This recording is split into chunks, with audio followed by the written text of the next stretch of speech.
J'ai trouvé que les graphismes étaient vraiment magnifiques, très bien travaillés, les couleurs. Le tout est tellement bien fait. C'est fait tellement bien fait pour que ça soit réel.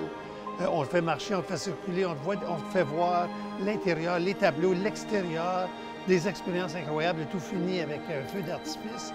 C'était une façon très différente et belle de découvrir les différents peintres et les œuvres.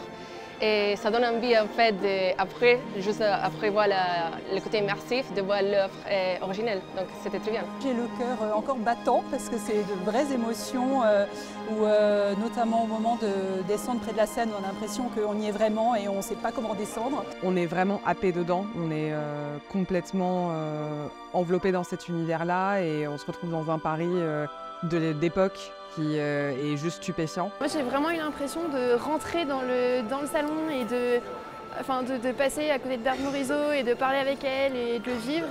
Et j'ai beaucoup apprécié notamment la scène où on arrive au Havre avec Monet, on le voit en train de peindre et là on a l'impression de rentrer dans le tableau et c'est ça qui était formidable. J'aimerais vraiment que ce soit un outil pédagogique parce qu'il n'y a pas mieux pour parler de la France du Second Empire que de venir faire ZVR. Donc pédagogiquement c'est fort et puis c'est juste c'est très ludique quoi.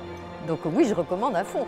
Ce que l'expérience de réalité immersive amène en plus, c'est ce contexte de création. Il y a vraiment une narration qui est faite autour de l'apparition du courant impressionniste. I would totally recommend it. You really felt as if you were there and it was so good.